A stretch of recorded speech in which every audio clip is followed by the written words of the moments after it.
আমি যে জায়গা থেকে শুরু করবো, অনির্বাণ আপনাকে দিয়ে শুরু করি। আজকে এতটা সময় লেগে গেল পুলিশ, অন্যান্য বিভিন্ন ক্ষেত্রে আমরা দেখি যে পুলিশ অত্যন্ত দ্রুততার সঙ্গে, তৎপরতার সঙ্গে রাতারাতি একটা অ্যাকশন নিয়ে নিচ্ছে, কিন্তু যে ঘটনায় গোটা দেশের কাছে মুখ পুড়েছে রাজ্যের, যে ঘটনায় এত বড় অভিযোগ, যে এর আগে কাশ্মীরে নিজ ভূমে পরবাসী হতে হয়েছিল হিন্দুদের, তারপর হলো এত বছর বাদে পশ্চিমবঙ্গে মালদায় নিজের জেলা ছেড়ে, নিজের বাড়ি ছেড়ে রাতারাতি লোটাকম্বল গুটিয়ে ভয়ঙ্কর দৃশ্য, যে নিজের এলাকা ছেড়ে বাড়ি ছেড়ে নদী পার হয়ে অন্য জায়গায় গিয়ে আশ্রয় নিতে হচ্ছে।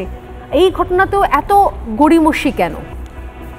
এখানে গড়িমসির কোনো প্রশ্ন নেই। আর প্রথম কথা, এখানে তথ্যের একটা ভুল হচ্ছে। যে চার্জশিট জমা হয়েছে এটা স্পেসিফিক্যালি হরগোবিন্দ দাস এবং তার ছেলের যে খুন হওয়ার ঘটনা, স্পেসিফিক সেই খুনের অভিযোগের তদন্ত করে চার্জশিট জমা দেওয়া হয়েছে। মুর্শিদাবাদের সেই সময় আরও বেশ কিছু ঘটনা ঘটেছিল, সেগুলো তদন্ত চলছে। এক্ষেত্রে স্পেসিফিক এই চার্জশিট জমা দেওয়া হয়েছে এবং 55 দিনের মাথায় জমা দেওয়া, এটা জেনারেলি যে টাইমে চার্জশিট সাধারণত জমা দেওয়া হয় এরকম বড় ঘটনার ক্ষেত্রে এটা দারুণ বিশাল অনেক সময় নেওয়া হয়েছে বলে আমি একেবারেই মনে করছি না। স্ট্যাটুটরি পিরিয়ডের মধ্যেই চার্জশিট জমা করা হয়েছে এবং এন্টায়ার চার্জশিটটা যাতে ওয়াটার টাইট থাকে তার জন্য সবটা দিক খতিয়ে দেখে সমস্ত তদন্ত করে কমপ্লিট এভিডেন্স সমেত, আমি অন্তত সংবাদ মাধ্যমে যেটুকু পড়েছিলাম যে যারা খুন করেছিলেন গোটাটাই ব্যক্তিগত শত্রুতার কারণে, এখানে কোনো রাজনৈতিক, ধর্মীয়, সাম্প্রদায়িক ইত্যাদি কোনো রকম অ্যাঙ্গেল নেই। রাজনৈতিক বিতর্ক তার জায়গায় যা হবে সেটা বিজেপি তার মতো করে কি বলবে সেটা অন্য কথা, কিন্তু বাস্তবে যেটা হয়েছিল ব্যক্তিগত শত্রুতার কারণে এই ঘটনা ঘটেছিল, সেইটা এন্টায়ারটা চার্জশিটে এস্টাবলিশ করার জন্য যা যা তথ্য প্রমাণ দরকার সেটা সহকারে চার্জশিট পেশ করা হয়েছে এবং সরকারি আইনজীবীর তরফ থেকেও এই আবেদন আদালতে জানানো হয়েছে যাতে এই মামলার অতি দ্রুত শুনানি শুরু করা যায় এবং যাতে অতি দ্রুত এদের শাস্তির ব্যবস্থাও করা সম্ভব হয়। না মানে হরগোবিন্দ দাস এবং তার ছেলে চন্দন দাসকে কুপিয়ে খুন করা হয়েছে, এই ঘটনার ক্ষেত্রে অভিযুক্ত জিয়াউল শেখ, তার 2 ছেলে অভিযুক্ত সম্ভবত, এবং তাদের 13 জনের নামে চার্জশিট আপনি বলছেন অত্যন্ত দ্রুততার সঙ্গে করা হয়েছে, এখানে কোথাও কোনো সমস্যা নেই। বাকি ক্ষেত্রে তদন্ত চলছে।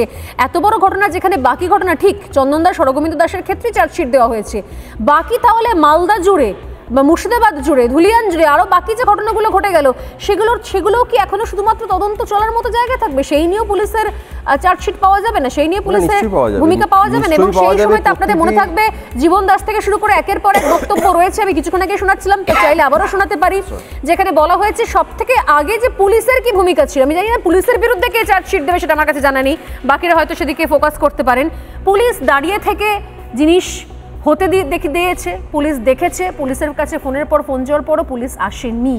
আমি জানি না যে এইগুলো আপনার মনে হচ্ছে কিনা যে সময় আছে, এখনো সবকিছু সময় আছে, অনেক সময় রয়েছে, তদন্ত চলছে, চার্জশিট হবে। তাকে সেখান থেকে বদলি করা হয়েছে এবং 2টি থানার ওসিদের যে গাফিলতির প্রাথমিক অভিযোগ পাওয়া গেছে তাদেরকে সেখান থেকে বদলি করা হয়েছে। ডিপার্টমেন্টাল প্রসিডিং তাদের বিরুদ্ধেও হবে, যথাযোগ্য প্রমাণ পাওয়া গেলে নিশ্চয়ই সেগুলোও হবে, কিন্তু স্পেসিফিক এইখানে যে ঘটনা ঘটেছে হরগোবিন্দ দাস, চন্দন দাস, তাদের খুনের ও যে অভিযোগ তার বিরুদ্ধে তদন্ত করে চার্জশিট ইত্যাদি সেইটা এই মুহূর্তে হয়েছে, বাকিটা কিন্তু শেষ হয়ে যায়নি।